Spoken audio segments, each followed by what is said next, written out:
সাতক্ষীরার এমপি গাজী নজরুলকে জামায়াত থেকে বহিষ্কার, শাস্তির দাবিতে নির্বাচনী এলাকায় বিক্ষোভ, কুশপুত্তলিকা দাহ, চিঠি পেলে ব্যবস্থা নেবে EC. Dhaka Ashulia elevated expressway সহ বিভিন্ন মেগা প্রকল্পে ব্যয় বৃদ্ধিতে প্রধানমন্ত্রীর অসন্তোষ, তৈরি পোশাক শিল্পের সমস্যা সমাধানের আশ্বাস। বিদ্যুৎ বিতরণের 6 কোম্পানিকে বেসরকারি খাতে দিতে চায় সরকার, জানালেন বিদ্যুৎ মন্ত্রী। দেশে জ্বালানি তেল ও প্রাকৃতিক গ্যাসের সংকট নেই, দাবি মন্ত্রণালয়ের। আগামী বছরের শুরুর দিকে ইউনিয়ন পরিষদ নির্বাচন, জানালেন স্থানীয় সরকার মন্ত্রী। চেয়ারম্যান পদে প্রার্থীদের শিক্ষাগত যোগ্যতা স্নাতক চেয়ে রিট, হাইকোর্টের রুল। সংবাদ শিরোনাম দেখছিলেন। নানা আলোচনা সমালোচনার মধ্যেই সাতক্ষীরা 4 আসনের দলীয় সংসদ সদস্য গাজী নজরুল ইসলামকে বহিষ্কার করেছে জামাত ইসলামী। বুধবার জামাতের এক সংবাদ বিজ্ঞপ্তিতে বলা হয়েছে, সাংগঠনিক তদন্তে নৈতিক স্খলন প্রমাণিত হওয়ায় এই সিদ্ধান্ত। এদিকে গাজী নজরুল ইসলামকে বহিষ্কারের চিঠি হাতে পেলে আইন অনুযায়ী ব্যবস্থা নেওয়ার কথা জানিয়েছেন নির্বাচন কমিশনার মোহাম্মদ আনোয়ারুল ইসলাম সরকার। নাবিল জাহাঙ্গীরের রিপোর্ট।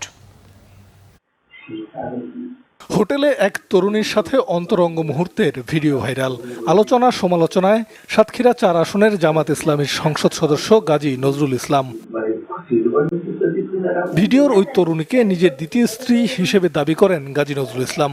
এই দাবির পক্ষে নানা প্রমাণ উপস্থাপন করে নিজেকে নির্দোষ প্রমাণেরও চেষ্টা করেন তিনি। তবে তার দাবির বিপরীতে বেরিয়ে আসতে থাকে নানা অসঙ্গতি। উনি ওই দিনটা সিলেক্ট করছে আর আজকে উনি সই করছে। সবশেষ নৈতিক স্খলনের প্রমাণের তথ্য জানিয়ে কেন্দ্রীয় নির্বাহী পরিষদের জরুরি বৈঠকে গাজী নজরুলকে দল থেকে বহিষ্কারের সিদ্ধান্ত নিল জামাত ইসলামী। দলটির পক্ষ থেকে এক সংবাদ বিজ্ঞপ্তিতে জানানো হয়, গঠনতন্ত্রের ৬২ নম্বর ধারায় এই সিদ্ধান্ত নেওয়া হয়েছে। তদন্তের মাধ্যমে প্রমাণিত হয়েছে সেটাকে নৈতিক পদস্খলনজনিত হওয়ায় সাংগঠনিক গঠনতন্ত্রের ৬২ নম্বর ধারা অনুযায়ী তাকে দল থেকে বহিষ্কারের সিদ্ধান্ত নিয়েছে। দ্বারা প্রতীয়মান হয় দলের মধ্যে ব্যক্তি নয়, সেটা জামাত প্রমাণ করেছে।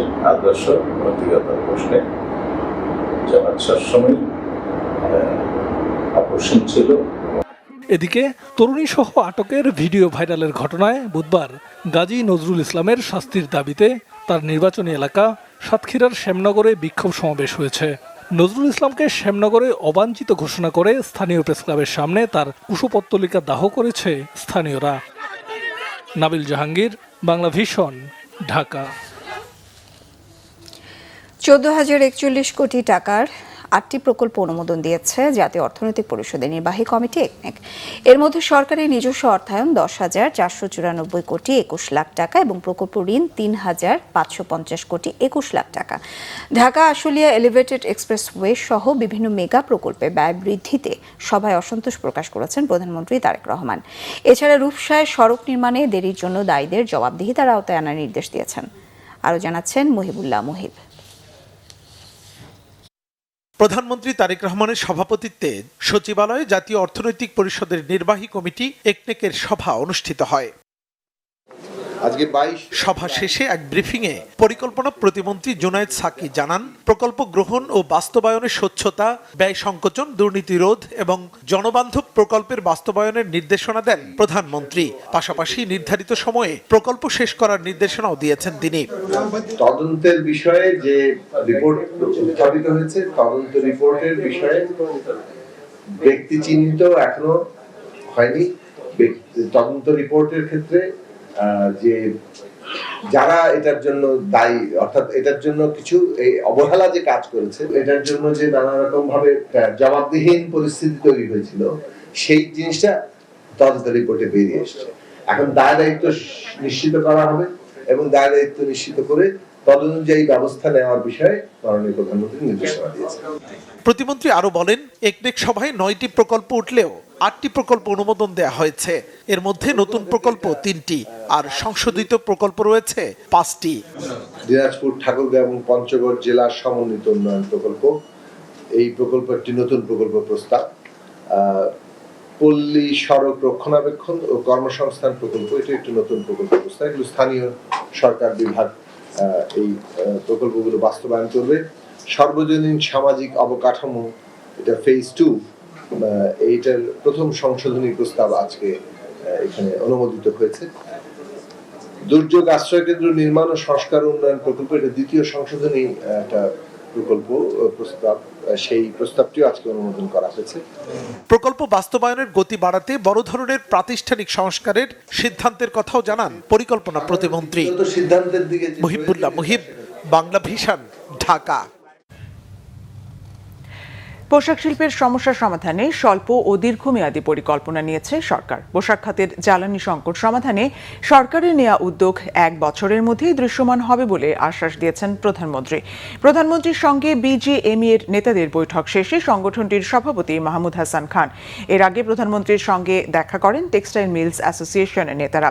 বস্ত্র খাতের সমস্যা সমাধানে অর্থ উপদেষ্টা ও বাণিজ্য মন্ত্রীর সমন্বয়ে একটি কমিটি গঠন করে দিয়েছেন প্রধানমন্ত্রী। আরও জানাচ্ছেন জাহাঙ্গীর আকন্দ। বুধবার বিকেলে সচিবালয়ে মন্ত্রিপরিষদ বিভাগে প্রধানমন্ত্রী তারেক রহমানের সাথে বৈঠক করেছেন পোশাক শিল্প মালিকদের সংগঠন বিজিএমইএ এর নেতারা। বৈঠকে গ্যাস, বিদ্যুৎ, জ্বালানি সহ পোশাক শিল্পের নানা সমস্যার কথা তুলে ধরেন সংগঠনটির নেতারা। বৈঠক শেষে বিজিএমইএ সভাপতি জানান, প্রধানমন্ত্রী পোশাক শিল্পের সমস্যার কথা শুনেছেন এবং তার সমাধানের আশ্বাস দিয়েছেন। জ্বালানি নিয়ে আমরা কথা বলেছি। উনি বলেছেন যে আগামী 1 বছরের মধ্যে জ্বালানি ব্যবস্থার যে উন্নয়ন হচ্ছে সেটা দৃশ্যমান হবে 1 বছরের মধ্যে। ঢাকা চিটাং এক্সপ্রেসওয়ের ব্যাপারে আমরা অনেক দিন ধরে কথা বলেছি, এটাও উনি আশ্বাস দিয়েছেন যে এটা নিয়ে কাজ হচ্ছে। এবং শর্ট টার্ম সলিউশনে জ্বালানির ক্ষেত্রে মালয়েশিয়ার সাথে একটা চুক্তি হবে। মালয়েশিয়াতে ছোট করে আইএসও ট্যাঙ্কের মাধ্যমে জ্বালানি অর্থাৎ এলএনজির সরবরাহ করা হয়। আমাদের পক্ষ থেকে আমরা বলেছি যে কস্ট অফ ফান্ড অর্থাৎ যে ব্যাংকের উচ্চ সুদের হার সেটা অ্যাফোর্ড করে ইন্ডাস্ট্রি নতুন করে তৈরি করা খুব চ্যালেঞ্জিং। সেক্ষেত্রে বাংলাদেশ ব্যাংকের যে স্বল্প সুদের যে প্রোগ্রাম আছে, যেমন টিডিএফ অ্যান্ড জিটিএফ, এখানে যেন ক্ষেত্র বাড়ানো হয় যাতে করে নতুন ইন্ডাস্ট্রি আসতে পারে। আমরা ধন্যবাদ জানিয়েছি সরকারকে যে 20,000 কোটি টাকার যে প্যাকেজ দেওয়া হয়েছে শিল্পে যারা ক্ষতিগ্রস্ত বা বন্ধ হয়ে গেছে তাদেরকে চালু করার ক্ষেত্রে। নতুন করে যে ইনসেন্টিভ 1.5%-এর জায়গায় 5% করেছে সরকার, সেই ব্যাপারে আমরা সরকারকে ধন্যবাদ জানাচ্ছি। এর আগে সকালে প্রধানমন্ত্রী তারেক রহমানের সাথে বৈঠক করেন Bangladesh textile mills association BTMEA এর নেতারা। বৈঠক শেষে বিটিএমইএ এর সভাপতি জানান, বস্ত্রখাতের সমস্যা অনেক পুরনো, যা আগের সরকারগুলোর সমাধান করেনি। বর্তমান সরকার এ খাতের সমস্যা সমাধানে কাজ করবে বলে আশাবাদী তিনি। যখন সময় উপযোগী সিদ্ধান্ত নেওয়ার কথা ছিল ইন্টেরিয়াম গভর্নমেন্ট বা তারও আগের গভর্নমেন্ট, তারা সেটা করেনি। রাতারাতি এগুলা আশা করাটাও আপনার কতটুকু যুক্তিযুক্ত হবে আমি জানি না, তবে পদক্ষেপ ওনারা নিচ্ছেন। একটা এফএসআরও অ্যাড করছেন গ্যাস যাতে আরও বেশি প্রবাহিত করতে পারে। তারপরে আপনার অল্টারনেটিভ ফিউল, ওটা নিয়ে উনি ভাবছেন। তো এইগুলো আমাদেরকে যে সময়টা লাগে একটা 15 মাস 18 মাস, এটা তো সরকারকে আমাদের দিতেই হবে। তো এর পাশাপাশি এখন কি করা যায়, কি ধরনের প্যাকেজ দেওয়া যায়, বা আমাদের ফাইন্যান্সিয়াল যে সমস্যাটা আছে, ব্যাংকের যে সমস্যাগুলো আছে, এগুলো ওনার কাছে তুলে ধরা হয়েছে। উনি উপলব্ধি করতে পেরেছেন, উনি পদক্ষেপও নিচ্ছেন। অন্যদিকে আবাসন ব্যবসায়ীদের সংগঠন রিহাবের সদস্যদের সাথে বৈঠক করেন প্রধানমন্ত্রী তারেক রহমান। বৈঠকে রিহাব নেতারা ড্যাবের সংস্কার, জমি কিংবা ফ্ল্যাটের রেজিস্ট্রেশন ফি 5% করার প্রস্তাব করেন।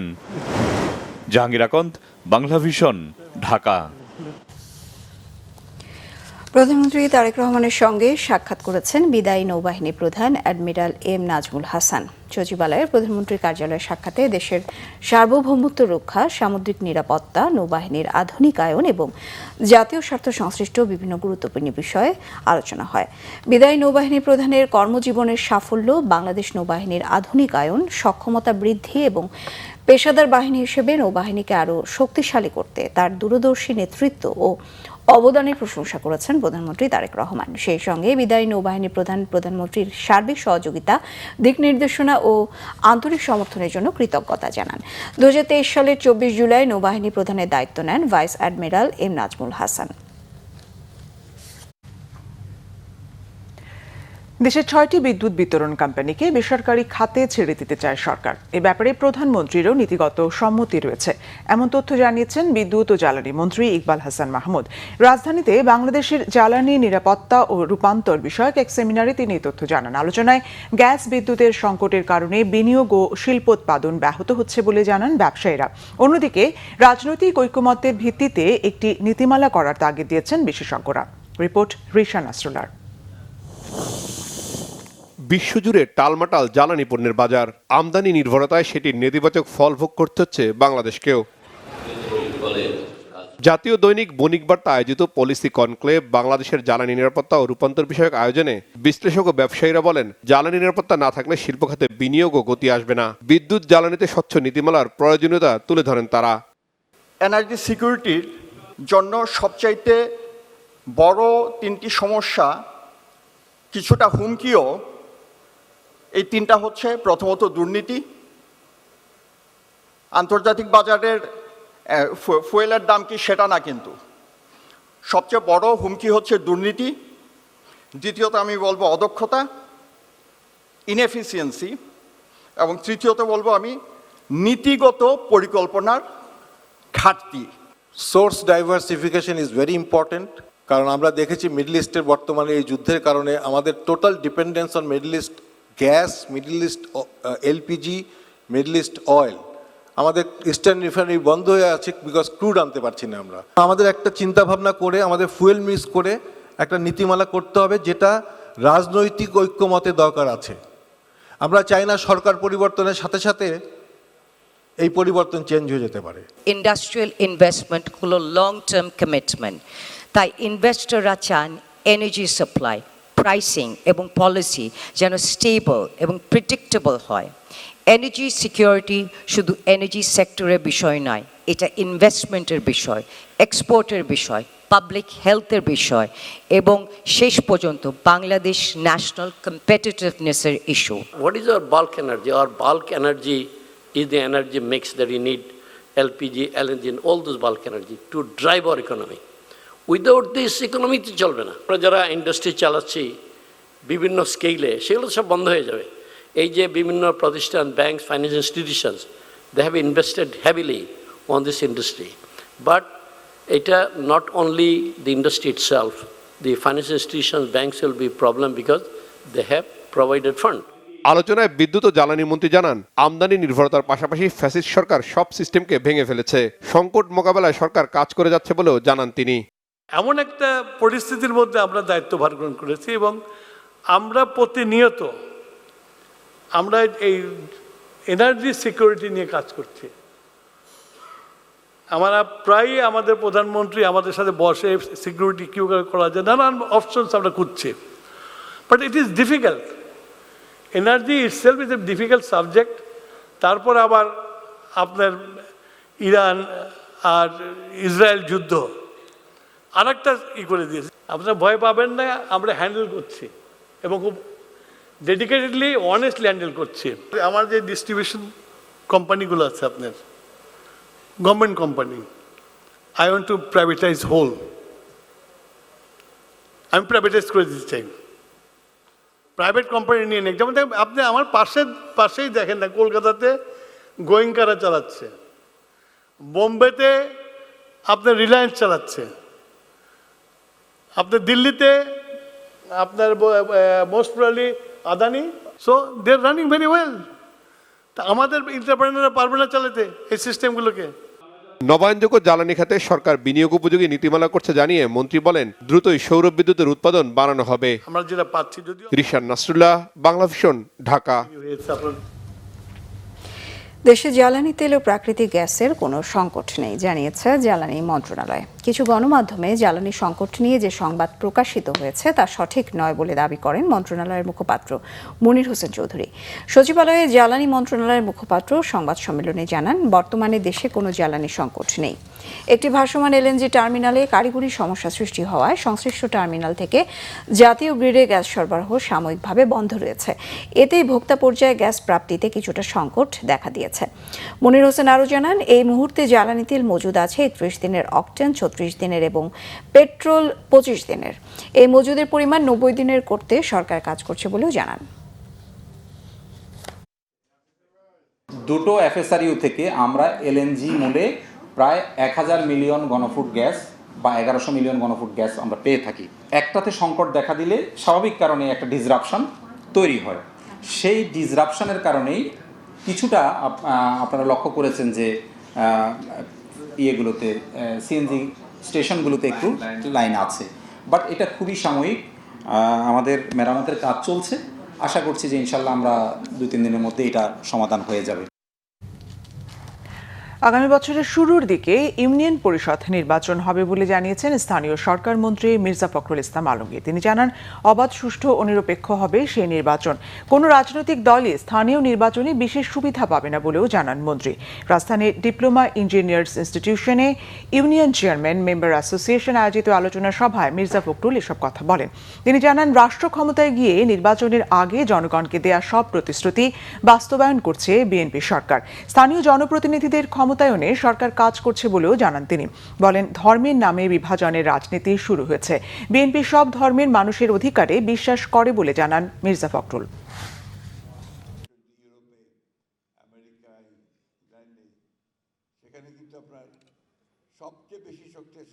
সামনে আপনাদের কিন্তু নির্বাচন আসছে। আমি আপনাদের বলছি, আমরা এই বছরে না হোক সামনের বছর প্রথম দিকে কিন্তু আপনাদের ইউনিয়ন পরিষদের নির্বাচন হবে এবং এই পরে নির্বাচন হবে একেবারে নিরপেক্ষ। এখানে কোনো বিএনপি বলে বা জামাত ইসলাম বলে কোনো সুবিধা কেউ পাবে না। অর্থাৎ নিরপেক্ষ নির্বাচন হবে।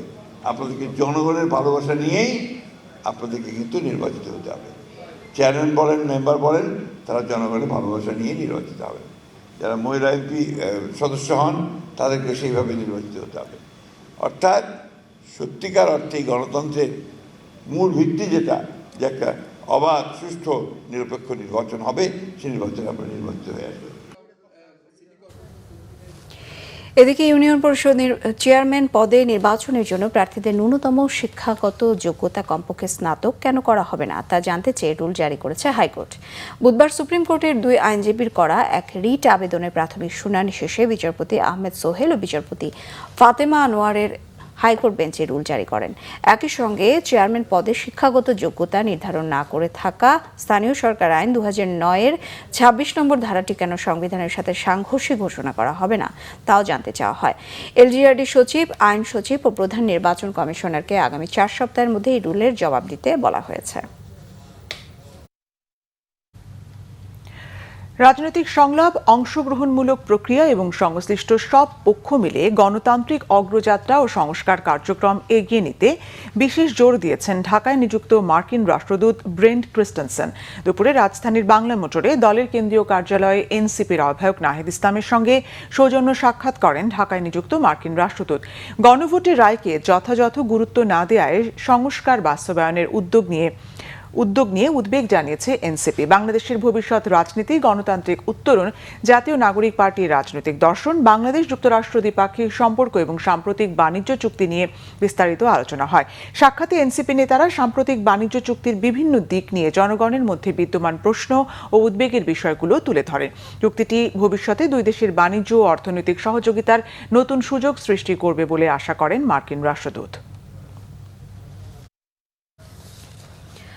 আজ 22 জুলাই 2024-এর এই দিনে ছাত্র জনতার রক্তক্ষয়ী আন্দোলনের মুখে সরকারি চাকরিতে 93% মেধাভিত্তিক নিয়োগের প্রজ্ঞাপন জারি করেছিল তৎকালীন স্বৈর সরকার।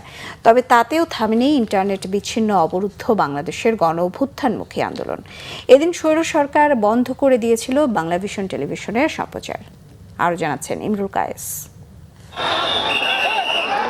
2024 সালের 22 জুলাই দেশ জুড়ে একটানা তৃতীয় দিনের মতো জারি ছিল কঠোর কারফিউ। 4 দিন ধরে সম্পূর্ণ বন্ধ দেশের ইন্টারনেট যোগাযোগ। অবস্থা বেগতিক দেখে কোটা সংস্কারে হাইকোর্টের রায় অনুসারে 93% মেধার ভিত্তিতে নিয়োগের প্রজ্ঞাপন জারি করে স্বৈর সরকার।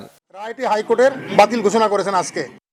কিন্তু ততক্ষণে আন্দোলন আর কোটায় থাকেনি। দেশের বিভিন্ন জায়গায় বিক্ষোভকারীদের সঙ্গে আইনশৃঙ্খলা বাহিনীর সংঘর্ষ ও নিহতের সংখ্যার নিচে চাপা পড়ে যায় কোটা সংস্কার। ব্লক রেডে দেশের বিভিন্ন স্থান থেকে এদিন বিএনপি জামাতের নেতাকর্মী সহ প্রায় 1200 জনকে গ্রেপ্তার করে আইনশৃঙ্খলা বাহিনী। মৃত্যু হয় অন্তত আরও 5 জন বিক্ষোভকারীর।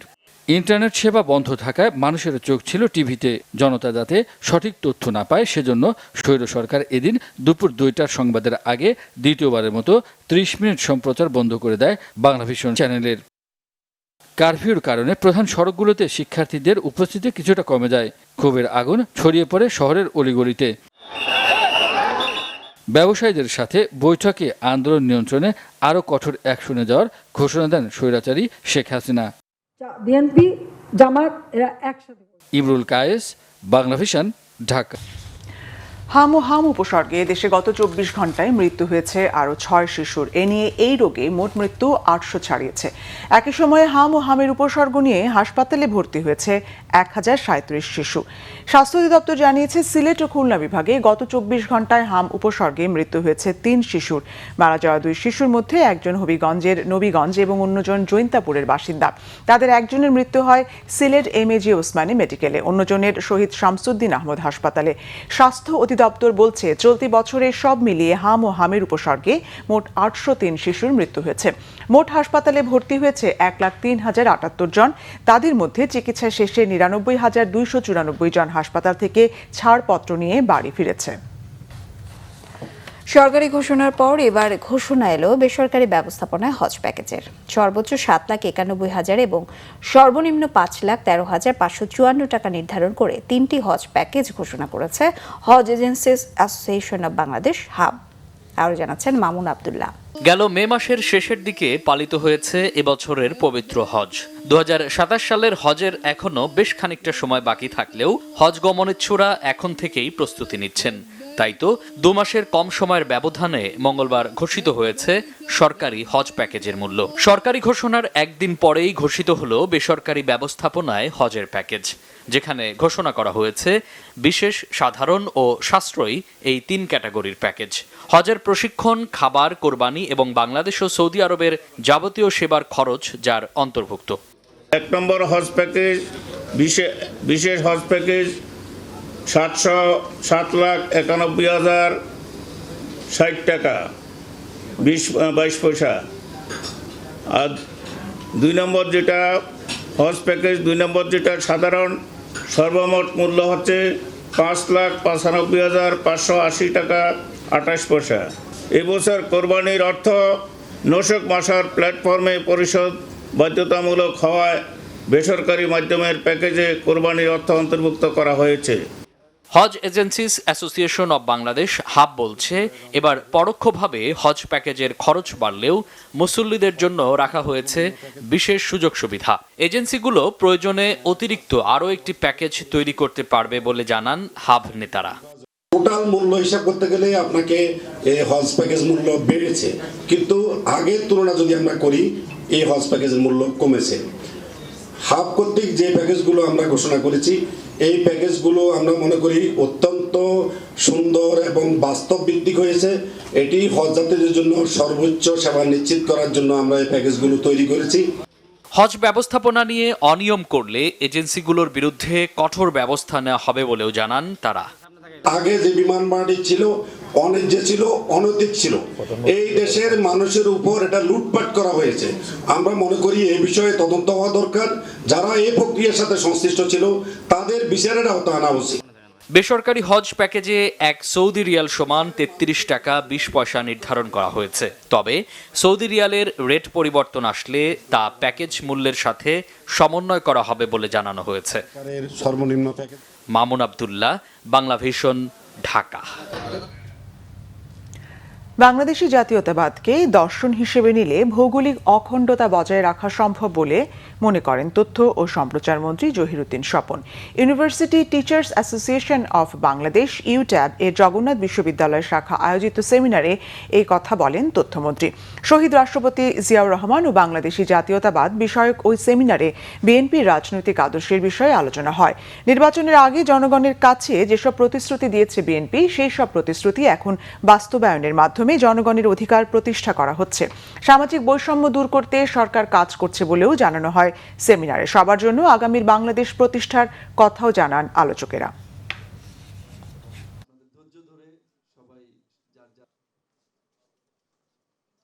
বাংলাদেশি জাতীয়তাবাদের গঠন প্রক্রিয়ার মধ্যে যেহেতু নানান রকম কম্পোনেন্ট থাকে, তার মানে এটা একটা অন্তর্ভুক্তিমূলক। এটা কাউকেই নাকচ করে না, কোনো একটি বিশেষ ধর্মকে রেখে বাকিদেরকে নাকচ করে না, কোনো একটি বিশেষ ভাষাকে রেখে বাকি ভাষাকে নাকচ করে না, কোনো একটা বিশেষ সংস্কৃতিকে রেখে বাকি সংস্কৃতি নাকচ করে না। সমস্ত ধরনের ভাষা, বর্ণ, ধর্ম, সংস্কৃতিকে অন্তর্ভুক্তি করেই কিন্তু বাংলাদেশি জাতীয়তাবাদের দর্শনকে আমরা চর্চা করি। এবং এর আলোকেই কেবলমাত্র আমার ভৌগোলিক অখণ্ডতাকে বজায় রাখা সম্ভব। যদি এ বিষয়ে পরিষ্কার ধারণার কারো অভাব থাকে, তাহলে বুঝতে হবে তার নির্বুদ্ধিতা অথবা অন্য কোনো মহলের এজেন্ট হিসাবে কেউ কাজ করছে। জাতীয় পার্টির একাংশের চেয়ারম্যান ব্যারিস্টার আনিসুল ইসলাম মাহমুদ বলেছেন, দেশের অর্থনীতি ও আইন শৃঙ্খলা পরিস্থিতির দ্রুত উন্নয়ন এখন সবচেয়ে বড় চ্যালেঞ্জ। তিনি অভিযোগ করেন, দ্রব্যমূল্যের ঊর্ধ্বগতি, বিদ্যুৎ বিল বৃদ্ধি ও গ্যাস সংকটের কারণে সাধারণ মানুষ এবং শিল্প খাত চরম চাপে রয়েছে। বিকেলে জাতীয় পার্টির এক সভায় আনিসুল ইসলাম মাহমুদ এসব কথা বলেন। সংবিধান সংস্কারের ক্ষেত্রে প্রাদেশিক সরকার ব্যবস্থা, বিচার বিভাগের বিকেন্দ্রীকরণ এবং প্রধানমন্ত্রী ও রাষ্ট্রপতির ক্ষমতার ভারসাম্য প্রতিষ্ঠার বিষয়গুলো অন্তর্ভুক্ত করার আহ্বান জানান তিনি। একই সঙ্গে রাজনৈতিক সহনশীলতা প্রতিষ্ঠা, রাজনৈতিক উদ্দেশ্য প্রণোদিত মামলাগুলো প্রত্যাহার এবং আসন্ন স্থানীয় সরকার নির্বাচন অবাধ, সুষ্ঠু, নিরপেক্ষ ও অংশগ্রহণমূলক করার দাবি জানান জাতীয় পার্টির এই চেয়ারম্যান। এবি পার্টির চেয়ারম্যান মুজিবুর রহমান মঞ্জু বলেছেন, 2024-এর গণ অভ্যুত্থানে বিশেষ ভূমিকা রেখেছিল আলেম, ওলামা ও মাদ্রাসা শিক্ষার্থীরা। তাদের ছাড়া 2024-এর গণ অভ্যুত্থান সম্ভব ছিল না। এবি পার্টির কেন্দ্রীয় কার্যালয়ে জুলাই গণ অভ্যুত্থানের দ্বিতীয় প্রতিষ্ঠা বার্ষিকীতে আলেম, ওলামা ও মাদ্রাসা শিক্ষার্থীদের প্রতিরোধ শীর্ষক আলোচনা সভায় একথা বলেন তিনি অভিযোগ করে বলেন, বিভিন্ন মিডিয়ায় আকারে ইঙ্গিতে জুলাইকে হেয় প্রতিপন্ন করার অপচেষ্টা করা হচ্ছে। জুলাই শিখিয়েছে কাউকে হেয় করা যাবে না। বলেন, আওয়ামী লীগের আমলেই রাজাকারের লিস্ট তৈরি করা হয়েছিল, সেখানে তাদের তালিকা অনুযায়ী আওয়ামী লীগে 10,000 রাজাকার ছিল। বিপ্লবী ওয়ার্কার্স পার্টির সাধারণ সম্পাদক সাইফুল হক বলেছেন, জুলাই গণ অভ্যুত্থানে এককভাবে নিহতদের মধ্যে শ্রমিকদের সংখ্যাই ছিল সবচেয়ে বেশি। অভিযোগ করেন, এত জীবন দেওয়ার পরও শ্রমিকরা মূল্যায়িত হয়নি। 2024-এর ছাত্র শ্রমিক জনতার গণ অভ্যুত্থান, শ্রমিকের প্রত্যাশা ও প্রাপ্তির শীর্ষক আলোচনা সভায় প্রধান অতিথি বক্তব্যে সাইফুল হক এসব কথা বলেন। তিনি জানান, প্রধানমন্ত্রীর আমন্ত্রণে গিয়ে শ্রমিকদের মজুরি বোর্ড নির্ধারণের কথা বললে প্রত্যেক শ্রমিককে ফ্যামিলি কার্ড দেওয়ার কথা বলেছেন প্রধানমন্ত্রী। শ্রমিকের মুক্তি না হলে দেশের কোনো মুক্তি নেই। সভায় প্রধান আলোচক হিসেবে যোগ দিয়ে শ্রমিক নেতা অ্যাডভোকেট শামসুর রহমান শিমুল বিশ্বাস এমপি বলেছেন, জুলাই গণ অভ্যুত্থানে নিহত 884 জনকে শনাক্ত করা হয়েছে, যার মধ্যে সর্বোচ্চ সংখ্যক 248 জন শ্রমিক রয়েছে। তিনি সংসদে শ্রমিকদের দাবি তুলে ধরার কথা জানান। এ সময় বিপ্লবী শ্রমিক সংহতি উত্থাপিত 15 দফা দাবির সাথে সংহতি প্রকাশ করেন তিনি। এবারে আরো কিছু খবর নিয়ে একটি রিপোর্ট। বিএনপির যুগ্ম মহাসচিব ও নরসিংদী 1 সদর আসনের এমপি খায়রুল কবির খোকন বলেছেন, জনপ্রতিনিধিরা জনগণের কল্যাণে কাজ করবে, লুটপাট করা তাদের দায়িত্ব না। দলের নেতাকর্মীরা কোনো অনৈতিক কর্মকাণ্ডের সাথে জড়িত থাকলে তাদের বিরুদ্ধে ডাবল অ্যাকশন নেওয়া হবে বলে হুঁশিয়ার করে দেন তিনি। বিকেলে নরসিংদী সদর উপজেলা অডিটোরিয়ামে প্রাকৃতিক দুর্যোগে ক্ষতিগ্রস্ত পরিবারের মাঝে নগদ অর্থ ও ঢেউটিন বিতরণ অনুষ্ঠানে খায়রুল কবির খোকন এসব কথা বলেন। পরে 21 জন উপকারভোগীর মধ্যে ঢেউটিন ও নগদ অর্থ এবং 150 জন বয়স্ক বিধবা ও প্রতিবন্ধীকে ভাতা দেওয়া হয়। বর্ষাকালে জলাবদ্ধতায় ভোগান্তির শিকার হয় টুঙ্গিপাড়া উপজেলার বর্ণী ইউনিয়নের 2 নম্বর ওয়ার্ডের প্রায় 300 পরিবার। ফেসবুকে এর একটি ভিডিও নজরে আসে গোপালগঞ্জ 3 আসনের সংসদ সদস্য, কেন্দ্রীয় স্বেচ্ছাসেবক দলের সভাপতি SM জিলানির। তার নির্দেশে স্থানীয় বিএনপি নেতাকর্মীরা কালভার্টের মুখ উন্মুক্ত করে পানি নিষ্কাশনের ব্যবস্থা করেন। জলাবদ্ধতা থেকে মুক্তি পেয়ে এমপি SM জিলানির প্রতি কৃতজ্ঞতা প্রকাশ করেন পরিবারগুলো। এনসিপির মুখ্য সমন্বয়ক নাসিরউদ্দিন পাটোয়ারি অভিযোগ করেছেন, সংস্কার না করে বিএনপি ভারতীয় এজেন্ডা ও পুরনো সংবিধান বাস্তবায়নে কাজ করছে। বিকেলে কুড়িগ্রাম শহরের কলেজ মোড়ের স্বাধীনতার বিজয়স্তম্ভ চত্বর থেকে পদযাত্রা করে জাতীয় নাগরিক পার্টি এনসিপি। শহরের প্রধান সড়কগুলো ঘুরে কেন্দ্রীয় শহীদ মিনারে গিয়ে তারা সমাবেশে মিলিত হয়। সেখানে তিনি এই অভিযোগ করেন। এদিকে এনসিপির জুলাই জাগরণ বিষয়ক পথসভা হয়েছে বাগেরহাটে।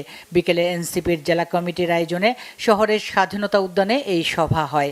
এনসিপির বাগেরহাট জেলা সমন্বয়ক সৈয়দ মোর্শেদ আনোয়ার সোহেলের সভাপতিত্বে পথসভায় প্রধান অতিথি ছিলেন কুমিল্লা ৪ আসনের সংসদ সদস্য ও জাতীয় নাগরিক পার্টি দক্ষিণাঞ্চলের মুখ্য সংগঠক হাসনাত আবদুল্লাহ। সভায় বক্তারা বলেন, শেখ হাসিনার দাফন কাফন বাংলাদেশে হবে না, এদেশে আওয়ামী লীগের রাজনীতি শেষ।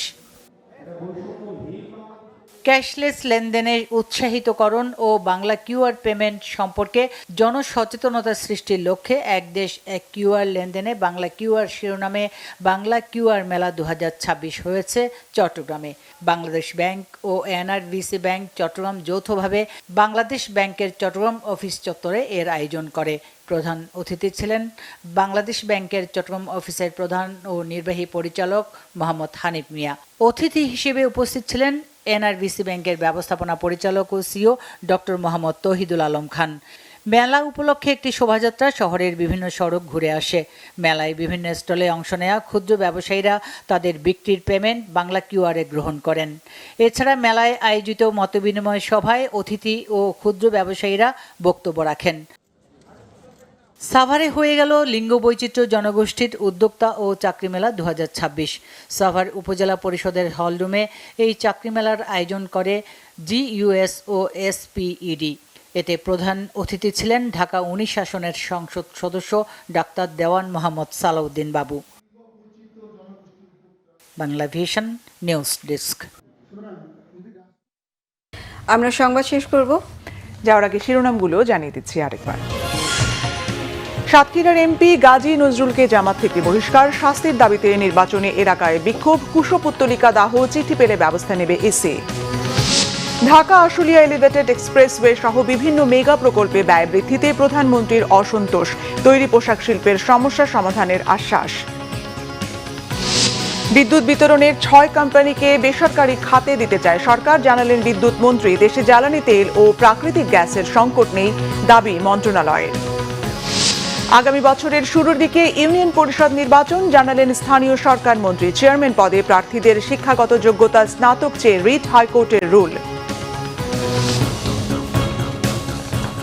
এ ছিল এখনকার মতো, পরের সংবাদ রাত 1টায় দেখার আমন্ত্রণ রইল। এতক্ষণ সঙ্গে থাকায় ধন্যবাদ সবাইকে। শুভরাত্রি।